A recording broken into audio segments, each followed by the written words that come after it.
10 horrific Disney theories that will forever change how you view your favorite movies. Be sure to watch until the end and hear who killed Bambi's mom.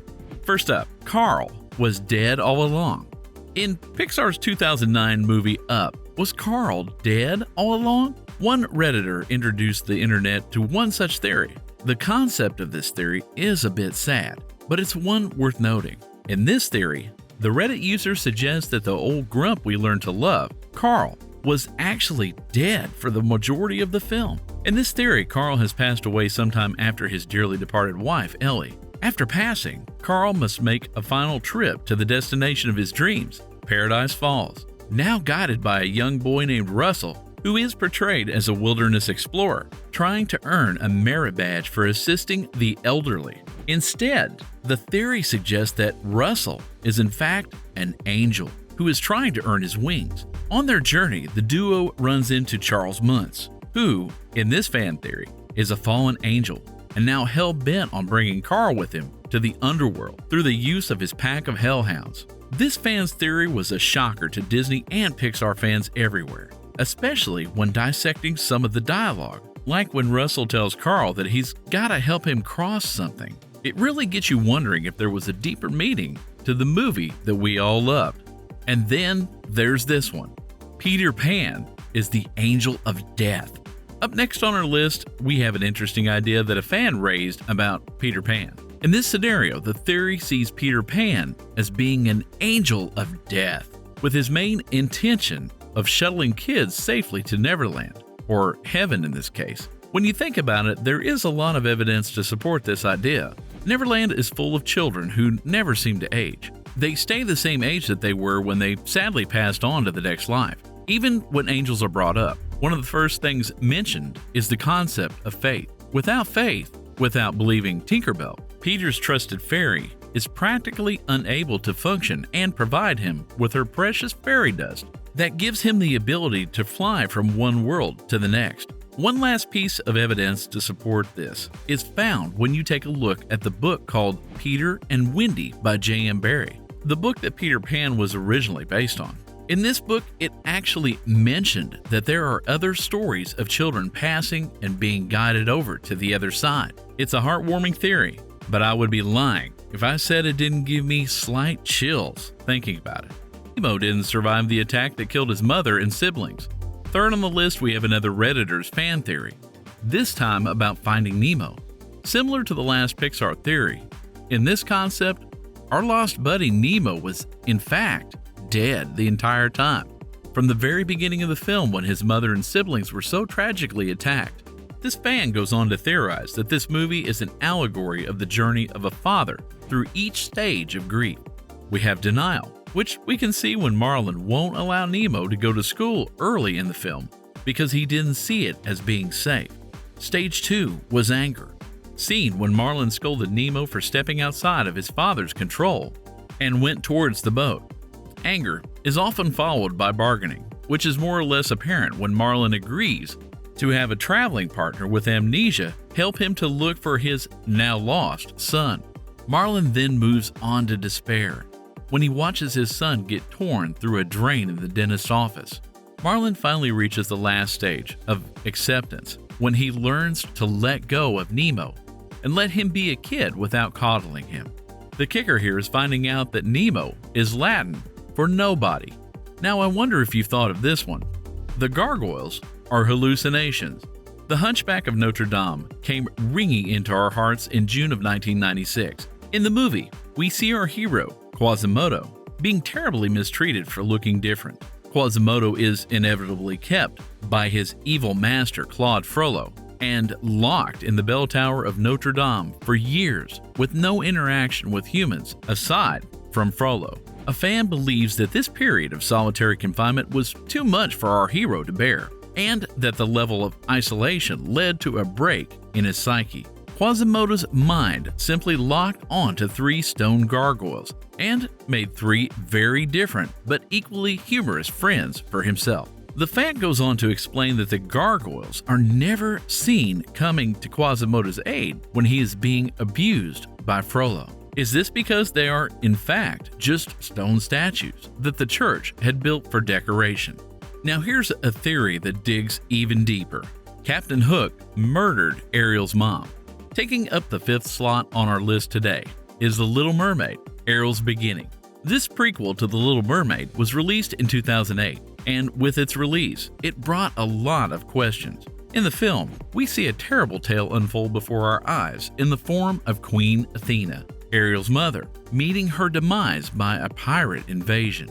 A conspiracy formed by a few fans on the internet believes that the pirate responsible for Queen Athena's doom was none other than Captain Hook, Peter Pan's archenemy. They theorize that it was in fact his ship that killed her, and that we actually see her in Peter Pan. In one scene, we see a group of mermaids together, and one that bears a striking resemblance to Ariel. Fans believe this to be Queen Athena herself. With the two worlds being so closely related, it would make sense that they would collide. It's only logical that the pirates that the mermaids feared so much in Peter Pan would follow them into The Little Mermaid, Ariel's Beginning.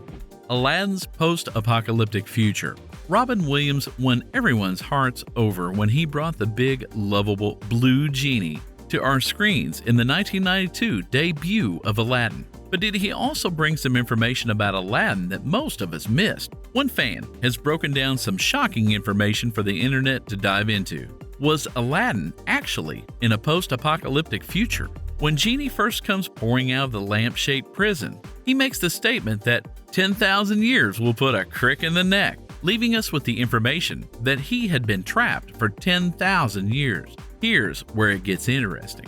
A little while later, when Genie is transforming Aladdin into Prince Ali, he gives him a wardrobe makeover. During one of the outfit changes, he remarks that a fez and a vest combo that Aladdin was wearing was much too 3rd century, and because he was trapped in the lamp for 10,000 years, it's safe to assume that he is referring to the 3rd century that happened 10,000 years ago. This would put Aladdin somewhere in the year 10,300 at the earliest. This theory could certainly explain the magic within the world, including the magic carpet, which could have been some sort of hover technology, lost deep in a cave to keep it away from the nuclear war that inevitably transformed the world into a vast, empty desert. Kristoffs' morbid wardrobe. 7th on our list is brought to us once again by Reddit, and this time it's about the beloved Frozen. One of everyone's favorite characters in Frozen was Kristoff. People loved his charisma and his sense of humor, and with his reindeer sidekick Sven by his side, the two seemed to be an unstoppable duo that we all loved. But a fan pointed out Kristoff is actually wearing reindeer fur among his signature outfit. Now, Kristoff is a reindeer herder who lives in a very cold environment. Fans are still finding it a bit creepy that he's wearing reindeer fur, even though he and Sven are as thick as thieves. This theory gets darker when it's pointed out that Kristoff must have killed Sven's parents, leaving a baby reindeer behind for Kristoff to take care of. The dark theory states that the reason Sven is so close to Kristoff is because Kristoff smells like and therefore reminds Sven of his mom, because Kristoff is wearing Sven's parents. And now for another twist. Andy's mom is Toy Story's real villain. Occupying the 8th slot in today's video is Pixar's most popular series of all time, Toy Story. In this theory, fans are beginning to turn their attention toward Andy's mother, saying that Andy's mom is the true villain of the Toy Story universe, for more reasons than one.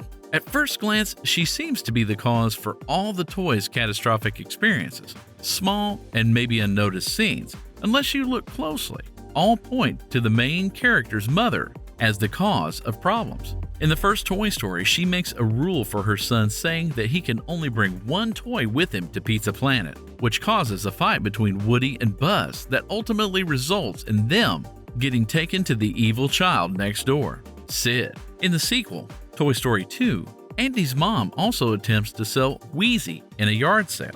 After attempting a rescue mission, Woody is ultimately kidnapped once again due to Andy's mom's negligence. And that's just the start of troublesome theories surrounding the main character's mom. In fact, one of the biggest theories when it comes to Andy's mom stems from the scene in Toy Story 2 in Jessie's When She Loved Me montage that shows moments between Jessie and her previous owner.